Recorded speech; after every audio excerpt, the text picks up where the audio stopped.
آج ویو 360 میں international criminal court میں نیتن کے وارنٹ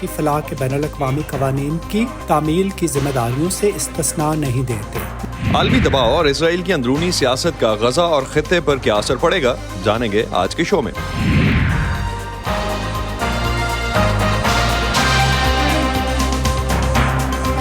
وائس آف امریکہ کے واشنگٹن اسٹوڈیوز میں آپ سب کو خوش آمدید۔ آپ دیکھ رہے ہیں پروگرام ویو 360 اور میں ہوں اسد اللہ خالد۔ My office charges Netanyahu and Gallant میرا دفتر نیتن یاہو اور گیلنٹ کو ان مبینہ جرائم کے ارتکاب میں شریک قرار دیتا ہے اور اعلیٰ عہدیدار ہونے کے ناطے ان پر الزام عائد کرتا ہے۔ اسرائیل تمام ریاستوں کی طرح اپنی آبادی کے دفاع کا حق رکھتا ہے۔ اسے یرغمالوں کی واپسی کو یقینی بنانے کا پورا حق حاصل ہے، لیکن یہ حقوق اسرائیل کو شہریوں کی فلاح کے بین الاقوامی قوانین کی تعمیل کی ذمہ داریوں سے استثناء نہیں دیتے۔ میرے پاس نہ ماننے کی معقول بنیاد ہے کہ حماس کے 3 سینئر رہنما یحییٰ سنوار، محمد دیف المصری اور اسماعیل ہنیہ کم از کم اسرائیل اور فلسطین کی سرزمین پر ہونے والے بین الاقوامی جرائم کی مجرمانہ ذمہ داری عائد ہوتی ہے۔ دی ہیگ میں واقع انٹرنیشنل کرمنل کورٹ یا عالمی فوجداری عدالت کے پروسیکیوٹر نے کل اسرائیلی وزیر اعظم اور وزیر دفاع کے خلاف مبینہ جنگی جرائم کے الزام میں گرفتاری کے وارنٹ جاری کرنے کی درخواست کی ہے۔ عالمی عدالت کے وکیل استغاثہ کریم خان نے اس کے علاوہ حماس کے 3 رہنماؤں کے وارنٹ گرفتاری کی درخواست بھی دی ہے۔ اسرائیلی حکومت نے اپنے رد عمل میں اس درخواست کی مذمت کی ہے، جبکہ اپوزیشن بھی اس معاملے میں وزیر اعظم کا دفاع کرتی نظر آتی ہے۔ حماس نے بھی اپنے رہنماؤں کے خلاف وارنٹ گرفتاری کی درخواست کو مسترد کیا ہے۔ آئی سی سی کی پیش رفت کو ایک طرف رکھ دیا جائے تو پھر بھی نیتن یاہو کو اپنی حکومت کے اتحادیوں کی طرف سے چیلنجز کا سامنا ہے، جو ان کی پالیسیوں سے ناخوش ہیں۔ اس کے علاوہ غزہ جنگ میں اسرائیلی کارروائیوں اور ہزاروں عام شہریوں کی ہلاکت پر نیتن یاہو کو تقریباً پوری دنیا سے تنقید کا سامنا ہے۔ اسرائیل کے قریبی اتحادی اپنے آپ کو اسرائیل سے دور کر رہے ہیں، یہاں تک کہ امریکہ جو اسرائیل کا سب سے بڑا اتحادی مانا جاتا ہے، یہاں بھی بائیڈن انتظامیہ اپنے آپ کو نیتن یاہو سے دور کرتی دکھائی دیتی ہے۔ نیتن یاہو پر اس تنقید اور دباؤ سے کیا اسرائیل کی غزہ جنگ سے متعلق پالیسی تبدیل ہوگی اور جنگ بندی کے لیے کوئی راستہ نکل سکے گا؟ آج کے پروگرام میں ہم اسی پر بات کریں گے۔ گزشتہ کئی ماہ سے غزہ میں اسرائیلی جنگ کے دوران گاہے بگاہے یرغمال بنائے جانے والے اسرائیلی شہریوں کے عزیز و اقارب حکومت پر دباؤ ڈالنے کے لیے احتجاج کرتے رہے ہیں۔ اگرچہ غزہ میں جنگ بھی جاری ہے، اسرائیلی وزیر اعظم نیتن یاہو کو اپنی جنگی کابینہ اور عام شہریوں کی طرف سے مخالفت میں اضافہ دیکھنے کو مل رہا ہے۔ پیر کے روز ہزاروں اسرائیلیوں نے پارلیمان کے سمر سیشن کے آغاز پر یروشلم میں اسرائیلی پارلیمنٹ کنیسٹ کے باہر احتجاج کیا۔ بینرز اور ملک کے پرچم اٹھائے حکومت مخالف نعرے لگاتے مظاہرین نے فوری انتخابات اور غزہ میں تمام یرغمالیوں کی رہائی کا مطالبہ کیا۔ بہت سے اسرائیلی وزیر اعظم بنجمن نیتن یاہو پر الزام لگاتے ہیں کہ حماس کے ساتھ لڑائی میں انہوں نے اپنے سیاسی مفادات کو سب سے آگے رکھا ہے اور یرغمالیوں کی رہائی کے لیے مناسب اقدامات نہیں اٹھائے۔ مظاہرے میں شریک اسرائیلی زور دے رہے تھے کہ وہ جنگ بندی کا معاہدہ دیکھنے کے خواہش مند ہیں۔ انٹرنیشنل کرمنل کورٹ کے پروسیکیوٹر کی اس درخواست پر اسرائیل میں کیا رد عمل ہے؟ اسرائیل کی کابینہ کے اندر اتحادی جماعتوں کی طرف سے حکومت سے الگ ہونے کی دھمکیاں کتنی سنجیدہ ہیں، اور کیا بنجمن نیتن یاہو کی حکومت خطرے میں ہے؟ اس پر بات کرتے ہیں وائس آف امریکہ کے کنٹریبیوٹر ہریندر مشرا، جو اس وقت ہمیں یروشلم سے جوائن کر رہے ہیں۔ ہریندر، اسرائیل میں جب آپ اپنے ذرائع سے بات کرتے ہیں تو آپ کو کیا تاثر ملتا ہے؟ کیا نیتن یاہو کی حکومت واقعی خطرے میں ہے؟ دیکھیں، نیتن یاہو کی حکومت جو ہے وہ کافی سمے سے انسٹیبل ہے۔ یہاں پر پہلی بات تو یہ ہے کہ ان کے مخلوط حکومت میں شامل جو انتہا پسند تنظیمیں ہیں، ان کے طرف سے ان پر مسلسل دباؤ رہا ہے کہ جو رفح میں کارروائی کی بات ہو رہی ہے اس میں تیزی لائی جائے، اور نہ صرف وہ، ان میں سے کئی ساری تنظیمیں ہیں، ان کی طرف سے یہ بھی کہا جاتا رہا ہے کہ اسرائیلی جو فوج ہے اس کو غزہ میں رکھا جائے، اور یہاں تک کہ کچھ علاقوں سے جہاں سے اسرائیل باہر نکل آیا تھا غزہ سے 2005 میں، ان علاقوں پر قبضے تک کی بات ہوتی ہے۔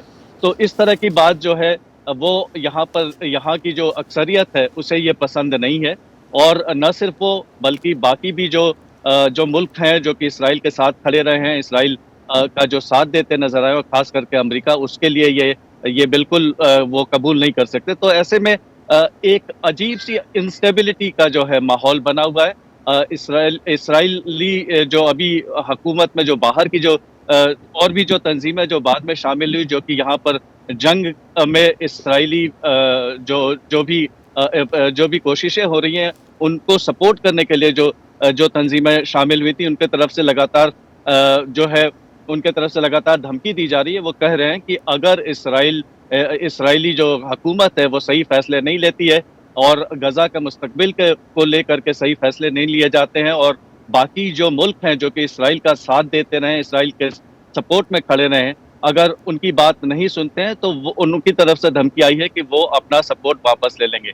تو ایسے میں ایک انسٹیبلٹی جو ہے ویسے بھی کافی دنوں سے یہاں پر نظر آ رہی ہے, اس میں اب لگاتار اضافہ ہوتا ہوا نظر آ رہا ہے. تو ہریندر, یروشلم میں کل جو نتنیاہو کی حکومت کے خلاف ایک بڑا مظاہرہ ہوا, کیا اس طرح کے احتجاج میں اضافہ؟ جی بالکل, یہاں پر آپ غور کریں تو لوگوں کو ایسا لگنے لگا ہے کہ اسرائیلی حکومت جو ہے وہ یرغمالوں کو چھڑانے کے لیے جتنی کوشش ہونی چاہیے وہ کوشش نہیں ہو رہی ہے اسرائیلی حکومت کی طرف سے, اور لوگوں کا یہ بھی ماننا ہے کہ یہ نیتنیاہو جو ہے وہ نجی مفادات میں اور اپنے سیاسی مفادات کے لیے وہ اس طرح سے جو ہے فیصلے لے رہے ہیں. تو ان کا یہ ماننا ہے کہ اگر ابھی رفح میں بڑی کارروائی کے پہلے اگر یرغمالوں کو چھڑانے کے لیے کوئی ڈیل نہیں ہوتی ہے تو ان کا جان خطرے میں ہے, اور اس کے لیے وہ مانتے ہیں کہ حکومت جو ہے وہ پوری طرح سے ذمہ دار ہے. تو ایسے میں جو ہے یہاں پر جو بھی احتجاج ہو رہے ہیں, یہاں پر لوگ جو ہیں سڑکوں پہ نکل کے آ رہے ہیں, اس پہ لگاتار جو ہے لوگوں کی جو تعداد ہے اس میں لگاتار اضافہ ہوتا ہوا نظر آ رہا ہے. اور یہاں پر جتنے سرویز بھی ہیں اس میں بھی صاف طور پہ یہ نظر آتا ہے کہ اسرائیلی جو اکثریت ہے وہ ابھی اس کے طرف سے یہ مانگ ہو رہی ہے, اس کے طرف سے یہ مطالبات لگاتار ہو رہے ہیں کہ نہ صرف جو ہے یرغمالوں کی رہائی کے لیے فوری طور پر ڈیل ہو, بلکہ جو اسرائیلی حکومت جو ہے, اسرائیلی سرکار جو ہے بنجامن نیتنیاہو کی قیادت میں, وہ استعفیٰ دے اور یہاں پر انتخابات کرائے جائیں. تو ہریندر, آئی سی سی کے جو وارنٹ گرفتاری کی درخواست تھی اس پہ بھی کل کا ہم نے دیکھا کافی ری ایکشن رہا اسرائیل میں, کیا سینٹیمنٹ ہے اوور آل؟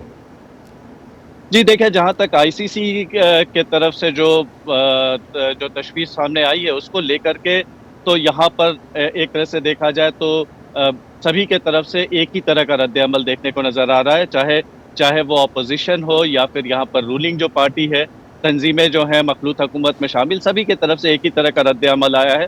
اور سبھی جو ہے اس پر تنقید کرتے ہوئے یہ کہہ رہے ہیں کہ یہ ایک شرمناک فیصلہ ہے. سبھی کے طرف سے یہ کہا جا رہا ہے کہ یہ بدنیتی سے لیا گیا فیصلہ ہے, اور اسے اشتعال انگیز بھی جو ہے قرار دیا ہے لوگوں نے. اور ان کی طرف سے یہ کہا جا رہا ہے کہ ایک جمہوری طور پر منتخب جو حکومت ہے اس کا ایک حماس جیسے تنظیم کے ساتھ جو پیرالل ڈرا کیا جا رہا ہے, یہ بالکل غلط ہے. اور یہ بھی اسرائیل کے تمام لوگوں کی طرف سے اس طرح کی بات کی جا رہی ہے کہ اس طرح کے فیصلے جو ہیں اس سے دہشت گرد جو تنظیمیں ہیں ان کی حوصلہ افزائی ہوگی, اور اس کو سبھی غلط مان رہے ہیں. لیکن ساتھ ہی ساتھ یہاں پر کافی پریشانی بھی نظر آ رہی ہے, کیونکہ یہ بھی مانا جا رہا ہے کہ اسرائیل کا آئسولیشن ہے اس سے زیادہ ہی بڑھتا جا رہا ہے. اسرائیل کا جو قد ہے عالمی برادری میں وہ بھی کافی گرا ہے, اس کی ساکھ گری ہے, اور اس کی جو پریشانی ہے عالمی سطح پہ وہ بھی کافی اس میں زیادہ بھی شاید اضافہ ہو رہا ہے. بہت شکریہ ہریندر آپ کا, آپ ہمیں اپڈیٹ کر رہے تھے یروشلم سے کہ کیا صورتحال ہے اس وقت وہاں پہ اور کس طرح سے پرسیو کیا جا رہا ہے ان ساری ڈیولپمنٹس کو. بہت شکریہ آپ کا. سیکیورٹی معاملات اور آئی سی سی کی اس درخواست کا نیتنیاہو کی پالیسی اور سیاست پر کیا اثر پڑے گا؟ کامران بخاری ہمیں جوائن کر رہے ہیں, سیکیورٹی امور کے ماہر ہیں, ان سے اس بارے میں مزید بات کرتے ہیں. کامران, اس وارنٹ کی درخواست کا اور اسرائیل اور نیتنیاہو پر آپ سمجھتے ہیں کوئی اثر پڑے گا اور جنگ بندی کے لیے دباؤ بڑھے گا اسرائیل پر؟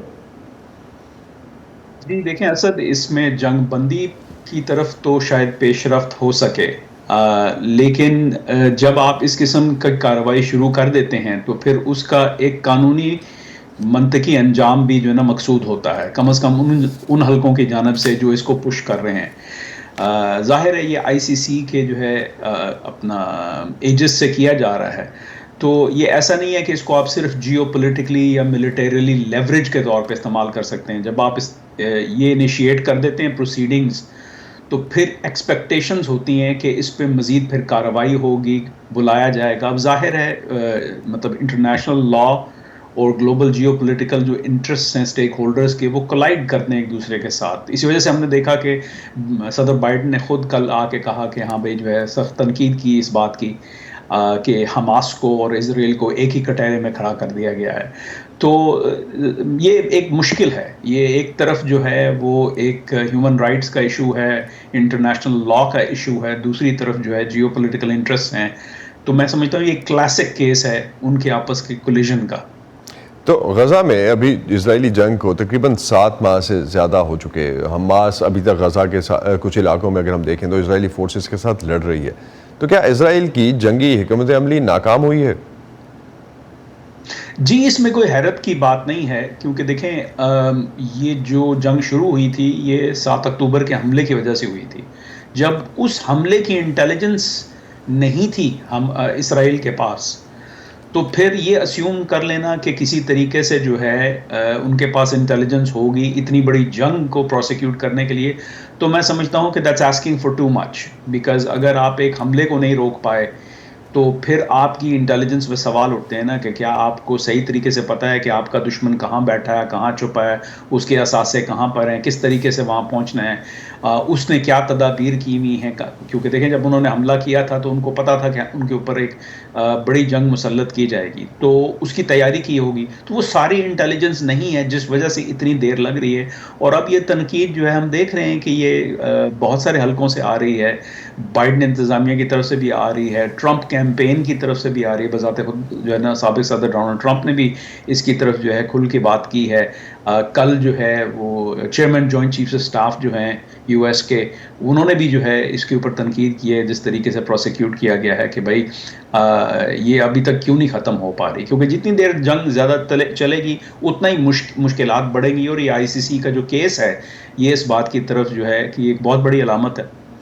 تو اس جنگ میں جہاں اسرائیل کی طرف سے آپ نے یہ دیکھے ہوں گے دعوے جو سامنے آئے کہ حماس کے ہزاروں جنگجو جو ہیں ان کو ہلاک کر دیا گیا ہے, کچھ مبصرین سمجھتے ہیں کہ اسرائیلی کارروائیوں کی وجہ سے حماس کو مدد ملی ہے کہ وہ نوجوان فلسطینیوں کو اپنے ساتھ میں لائے. کیا یہ درست تاثر ہے؟ دیکھیں مطلب ظاہر ہے ہر طرف سے جو ہے یہ کوشش کی جا رہی ہے کہ کسی طریقے سے, ایک تو ہے میدانی جنگ جو ہے, جو میدان جنگ ہے, جو بیٹل سپیس ہے. دوسری طرف وار آن نیریٹیوز ہے. وار آن نیریٹیوز کو بھی جیتنا جو ہے نا بہت ضروری ہے. اور اس وقت جو ہے میں سمجھتا ہوں وار آن نیریٹیوز جو ہے یہ تو بات کھل کے سامنے آ چکی ہے کہ اسرائیل ہار رہا ہے. تو ظاہر ہے پھر اس قسم کی تدابیر ہوتی ہیں کہ جو ہے کسی طریقے سے ہاتھ پیر مارا جائے اور اپنی سپورٹ کو بڑھایا جائے. یہ اگر آئی سی سی کا یہ جو کیس ہے جو کل ہمارے سامنے آیا, یہ اس بات کی علامت ہے کہ دنیا کے اندر جو ہے اس قدر پریشر بڑھ چکا ہے اسرائیل کے اوپر کہ اس کے نیریٹو کو پذیرائی نہیں مل رہی. تو اگر ایک چیز ابھی ہم نے جو ریجنل ڈیولپمنٹس کی اگر ہم بات کرتے ہیں تو ایران میں سیاسی قیادت کی تبدیلی ہونے جا رہی ہے. حادثاتی واقعہ جو ہوا ایک دن پہلے اس کے بعد, تو اسرائیل کی خطے میں جو پالیسی ہے اس پر کیا فرق پڑے گا؟ آئی ڈونٹ تھنک کہ جو ہے اس صدر رئیسی کی ہلاکت اور وہاں پہ ایک نئے صدور کا جو ہے سامنے آنا اس بات کو چینج کرے گا کہ بھئی ایران کی کیا پوسچر ہوگی, اسرائیل کو کس طریقے سے دیکھنا چاہیے. آئی تھنک اسرائیل اور امریکہ جو ہیں وہ رائٹ فلی سو وہ یہ دیکھ رہے ہیں کہ نیا جو سپریم لیڈر ہے وہ کون ہوگا, اور جو ایکویلیبریم ہے یا ڈس ایکویلیبریم ہے, بیلنس آف پاور ہے اندرونی طور پہ ایران کے سیاسی اسٹیبلشمنٹ کے اندر, سیکیورٹی اسٹیبلشمنٹ کے اندر, وہ کس کروٹ بیٹھے گا, اور کون سا نیا سپریم لیڈر کیا آیا وہ ایران کو کسی نئی سمت میں طرف لے کے جائے گا domestically and foreign policy wise. تو یہ دیکھنا باقی ہے. تاریخی طور پہ صدر آتے جاتے رہے ہیں اسلامک ریپبلک میں, تو ان کی کوئی اتنی خاص حیثیت نہیں ہے. اب یہ اس صدر رئیسی کے بعد جو ایک قسم کی ویکیوم آئی ہے, میں سمجھتا ہوں وہ اس لیے اہم ہے کہ یہ 85 سال کے ہو چکے ہیں اپنا سپریم لیڈر آیت اللہ علی خامنئی, تو وہ اب جو ہے بٹان پاس کریں گے. تو آئی تھنک دیٹس وائی وہ جو ٹائمنگ ہے, that's why this becomes some thing of significance. ورنہ جو ہے مطلب آئی ڈونٹ تھنک کہ پریزیڈنٹ چاہے کہ وہ ایک ہیڈ آف اسٹیٹ ہے ایران کا کہ اس کے پاس اتنی طاقت ہے. سپریم لیڈر جو ہیں ان سے زیادہ انفلوئنس اور اتھارٹی رکھتے ہیں, اور پھر جیسے میں نے پہلے عرض کیا بہت سارے پاور سینٹرز ہیں ایران کے اندر, تو ان کو بھی دیکھنا ہوتا ہے. قانون ہمارے ساتھ سے یہ میں صدر بائیڈن کی جب یہ جو شروع میں بات کر رہے تھے کہ صدر بائیڈن کی پالیسی جو ہے اور جو بائیڈن انتظامیہ کی طرف سے ابزرویشنس آنا شروع ہوئی ہیں وہ کافی حد تک اب جو ہے وہ اسرائیل کے اگینسٹ اور اسرائیل پہ پریشر بلڈ کرتی نظر آتی ہیں۔ حالیہ چند ماہ میں امریکہ کے اندر جو طلباء کی طرف سے غزہ میں عام شہریوں کی ہلاکت، اسرائیلی فوجی کارروائیوں کی مخالفت اور امریکی صدر جو بائیڈن کی اسرائیل پالیسی پر تنقید میں اضافہ ہوا ہے۔ اسی تناظر میں اتوار کو ایک کالج کی گریجویشن تقریب سے خطاب میں صدر بائیڈن نے کہا کہ انہوں نے اسرائیل اور حماس کے جنگ کے خلاف احتجاج کی آوازیں سنی ہیں۔ طلباء سے خطاب میں انہوں نے کہا کہ آپ کی آوازیں سنی جاتی ہیں اور سنی جانی چاہیے، اور میں آپ سے وعدہ کرتا ہوں کہ میں انہیں سنوں گا۔ صدر بائیڈن نے یہ خطاب ایک ایسے وقت میں کیا ہے جب امریکی یونیورسٹیز اور تعلیمی اداروں میں غزہ جنگ کے خلاف احتجاجی مظاہرے ہوئے ہیں۔ ریاست جارجیا کے مور ہاؤس کالج میں، جہاں سے سیاہ فام افراد کے حقوق کے علمبردار مارٹن لوتھر کنگ نے تعلیم حاصل کی تھی، تقریب سے پہلے صدر بائیڈن کے خطاب کے اعلان پر ان اساتذہ اور طلباء نے تنقید کی جو صدر بائیڈن کی غزہ جنگ سے نمٹنے کی طریقہ کار کی مخالفت کرتے آئے ہیں۔ یہ غزہ میں شہریوں کی امداد کا بحران ہے، اسی لیے میں نے فوری جنگ بندی کا مطالبہ کیا ہے۔ فوری جنگ بندی، لڑائی بند کرو، یرغمالوں کو گھر لاؤ، اور اس وقت بھی جب میں آپ سے بات کر رہا ہوں ایک معاہدے پر کام کر رہا ہوں غزہ میں مزید امداد پہنچانے کے لیے اور اس کی تعمیر نو کے لیے۔ ہم ہر لمحے بین الاقوامی کوششوں کی قیادت کرنے کے لیے کام کر رہے ہیں۔ میں ایک دیرپا جنگ بندی کے لیے 24 گھنٹے کام کر رہا ہوں۔ میں خطے کو یکجا کرنے کے لیے کام کر رہا ہوں، ایک دیرپا اور پائیدار امن قائم کرنے کے لیے کام کر رہا ہوں۔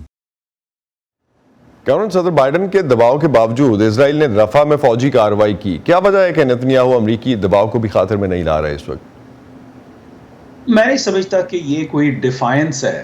آئی تھنک کہ یہ ایک بہت مشکل بیلنسنگ ایکٹ ہے صدر بائیڈن کے لیے اور ان کی انتظامیہ کے لیے کہ ایک طرف ان کو ڈومیسٹکلی ایک الیکشن کا سامنا ہے اور ان کا جو بیس ہے وہ ان کے خلاف بغاوت کرتا ہوا نظر آ رہا ہے، تو وہ اس صورتحال کو ان سے نمٹنے کے لیے پھر ہم یہ اس طرح کے جو ہے نا بیانات دیکھتے ہیں، اس طرح کے نیریٹیوز، جیسے کہ یہ گریجویشن سیرمنی کا صدر بائیڈن نے جو ہے خطاب دیا، تو لیکن حقیقت یہ ہے کہ ان کو اس چیز کو بیلنس کرنا ہے جو بیٹل سپیس ہے، اور میں بیٹل سپیس صرف غزہ کی بات نہیں کر رہا، میں ریجنل بیلنس آف پاور کی بات کر رہا ہوں کہ جہاں پر اگر وہ اسرائیل کے اوپر زیادہ دباؤ ڈالتے ہیں تو پھر یہ خطرہ ہے کہ ایران اور اس کے جو ایلائز ہیں، پراکسیز ہیں، وہ اس کا فائدہ نہ اٹھا سکیں۔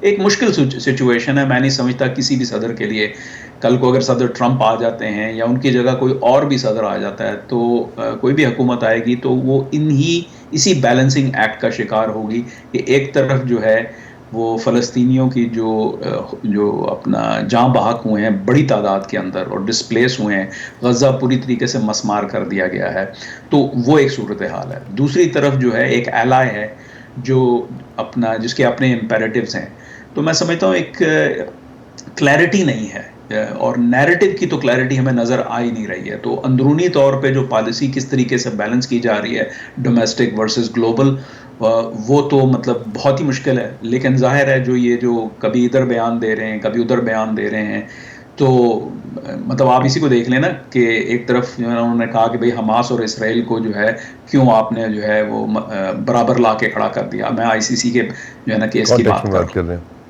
تو دوسری طرف جو ہے یہ اپنے اسٹوڈنٹس کو اور اپنے بیس کو کچھ اور بتا رہے ہیں، تو نیریٹو جو ہے آئی ڈونٹ تھنک کہ نیریٹیوز کو بیلنس کر پا رہے ہیں۔ سو کلیئرٹی آپ کے خیال میں نہیں ہے۔ تو امریکہ اور سعودی عرب ایک سیکیورٹی ڈیل کے قریب ہیں کامران، اس معاہدے میں سعودی عرب 2 ریاستی حل کا مطالبہ بھی کر رہا ہے، کچھ ایسی خبریں بھی ہیں کہ امریکہ چاہتا ہے کہ سعودی عرب غزہ میں انتظام اور سیکیورٹی میں کوئی کردار ادا کرے، کتنا قابل عمل ہے اس طرح کا معاہدہ؟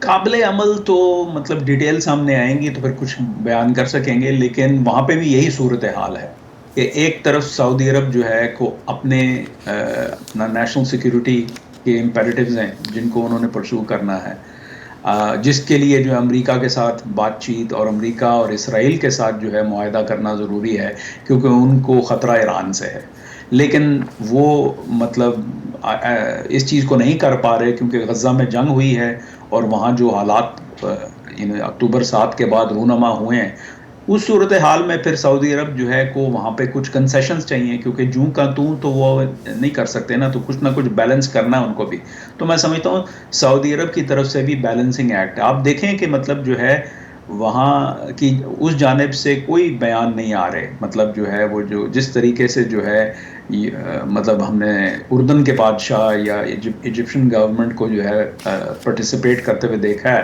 اس طرح سے سعودی عرب کی طرف سے جو ہے میں سمجھتا ہوں وقتاً فوقتاً بیان آیا ہے، لیکن کوئی فعال ہمیں کم از کم پبلک ڈپلومیسی کے تحت ہمیں چیز نظر نہیں آئی. وہ ایک ہی ان کی لائن ہے کہ جی آپ جو ہے جنگ بند کریں اور فلسطینی اسٹیٹ ہوڈ کی جانب کا کوئی راستہ ہمیں دکھائیں، تو پھر ہم آپ کے ساتھ کوئی بات چیت کر سکتے ہیں، پھر پیش رفت ہو سکتی ہے. تو اس سے یہی معلوم ہوتا ہے کہ ان کے پاس بھی اچھے پتے نہیں ہیں کھیلنے کے لیے اس جیو پولیٹیکل گیم میں جی. اور یہ صرف وہ نہیں ہے، ترکی کا بھی یہی حال ہے، اور قطر جو ایک واحد ملک ہے جو ہمیں نظر آ رہا ہے کیونکہ اس نے پناہ دی ہوئی ہے حماس کی قیادت کو، تو نیگوشیشنز میں ہے، ورنہ ان کے پاس بھی جو ہے وہ خاص نہیں ہے. اور ان کے پاس ایک الجزیرہ ہے جس کے تھرو وہ بیلنس کر لیتے ہیں، کیونکہ پبلک کا بھی پریشر ہے نا، سو ایک پبلک سینٹیمنٹ جو ہے اس کو بھی مینیج کیا جا رہا ہے. اس کے ساتھ ساتھ کامران بہت شکریہ آپ کا، بہت شکریہ. آپ ہمیں اس میں انالیسس دے رہے تھے جو اوور آل سچویشن ہے. غزہ کے جنوبی شہر رفح سے لاکھوں افراد نقل مکانی کر چکے ہیں، جبکہ مصر کی سرحد کے قریب اسرائیل اور حماس کے درمیان لڑائی میں شدت آنے سے دیگر بہت سے لوگ وہاں سے راہ فرار اختیار کر رہے ہیں. فلسطینی خاندانوں کا کہنا ہے کہ ان کے پاس کہیں جانے کے لیے نہ کوئی محفوظ جگہ ہے اور نہ ہی کوئی امداد دستیاب ہے. امتیاز ابو عیدہ اور ان کے 6 بچے پہلے ہی 4 بار غزہ میں لڑائی سے دور بھاگ چکے ہیں، اور پھر حال ہی میں پیمفلٹ گرنا شروع ہوئے جس میں رہائشیوں کو رفح خالی کرنے کی تنبیہ کی گئی تھی، جسے آخری محفوظ شہر سمجھا جاتا تھا. اس کے بعد سے ابو عیدہ اور دیگر لاکھوں افراد، جن میں سے زیادہ تر پہلے ہی متعدد بار بے گھر ہو چکے ہیں، غزہ کے اندر محفوظ مقام کی تلاش میں ہیں، کیونکہ مصری سرحد کے قریب جنگ میں شدت آتی جا رہی ہے اور شہریوں کے لیے ضروری امداد سرحد کی دوسری طرف ٹرکوں میں پھنسی ہوئی ہے. کوئی بھی جگہ محفوظ نہیں، ہمیں دوبارہ کتنی بار بھاگنا پڑے گا، بے گھر ہونا پڑے گا. ہمیں یہاں پانی بمشکل ہی ملتا ہے، میرے بیٹے کو اسے لانے کے لیے بہت دور جانا پڑے گا. بچوں کا کیا ہوگا؟ ہمارے پاس بمشکل پینے کا پانی ہے. خان یونس کے جنگ زدہ شہر کے قریب اس صحرائی کیمپ میں خاندانوں کا کہنا ہے کہ وہاں عملی طور پر بنیادی ضروریات کی کوئی اشیاء نہیں ہیں، جیسے ادویات، خوراک، پانی یا پناہ گاہیں بنانے کے لیے سامان. ان بے گھر خاندانوں کا کہنا ہے کہ اس سے بھی زیادہ تباہ کن احساس یہ ہے کہ انہیں دنیا نے ترک کر دیا ہے، جبکہ تشدد میں اضافے کے درمیان امن مذاکرات جاری ہیں. اس جنگ میں ہمارے لیے سب سے مشکل پہلو عالمی سطح پر خاموشی اور مایوسی ہے. یہ ہمیں نفسیاتی طور پر متاثر کرتا ہے. میں نے کبھی سوچا نہیں تھا کہ 21ویں صدی میں ترقی، آزادی، جمہوریت اور انسانی حقوق کے دور میں ایک فلسطینی کو بلا وجہ قتل کیا جا سکے گا. ورلڈ فوڈ پروگرام کا کہنا ہے کہ چند دنوں میں اس کے پاس غزہ کے لیے خوراک اور ایندھن کا ذخیرہ ختم ہو جائے گا، جبکہ گزشتہ ہفتے تنظیم نے کہا تھا کہ شمالی غزہ میں قحط پہلے ہی مکمل طور پر پھیل چکا ہے اور باقی پٹی خطرے میں ہے. امدادی تنظیموں کے مطابق غزہ میں صحت کی دیکھ بھال کا نظام مہینوں پہلے تباہ ہو گیا تھا. ابو عیدہ جو پہلے ہی اپنے وسیع خاندان کے 150 سے زیادہ افراد کو کھو چکی ہیں، دوسرے والدین کی طرح کہتی ہیں کہ ان کے پاس غزہ سے نکلنے کا کوئی راستہ نہیں ہے، اس لیے اب ان کے لیے واحد طریقہ لڑائیوں سے بچنے کی کوشش کرنا ہے. جنگ بندی میرا سب سے بڑا خواب ہے. اس منحوس جنگ کو ختم کریں. ہمیں جیتے جی کتنی بار مرنا پڑے گا. ہم صرف سلامتی اور امن چاہتے ہیں. ابو عیدہ کے مطابق انہوں نے سن رکھا ہے کہ حالیہ دنوں میں شہریوں کے لیے کچھ ضروری امداد غزہ میں داخل ہوئی ہے، لیکن انہوں نے بمشکل ہی اسے دیکھا ہے. وہ مزید کہتی ہیں کہ ان کے کچھ ہلاک ہونے والے رشتہ دار مل گئے اور دفن کر دیے گئے، لیکن زیادہ تر ابھی بھی ملبے تلے گم ہیں. ہیدر مرڈاک کے ساتھ فائزہ بخاری، وائس آف امریکہ. اسی پہ ختم کرتے ہیں آج کا ویو 360. اسٹے سیف اور پاکستان اور خطے سمیت دنیا بھر کی اہم خبروں اور دلچسپ معلومات کے لیے آپ آ سکتے ہیں ہماری ویب سائٹ urduvoa.com پر. یہ سارا کانٹینٹ آپ کو ہمارے سوشل میڈیا پلیٹ فارمز پر بھی ملے گا. facebook.com/VOA Urdu، یوٹیوب پر ہمارا چینل ہے VOA Urdu کے نام سے، اور ایکس اور انسٹاگرام پر ہمارا ہینڈل ہے @VOA Urdu. اب تک کے لیے اتنا ہی. اسد اللہ خالد کو اجازت دیجیے. خدا حافظ.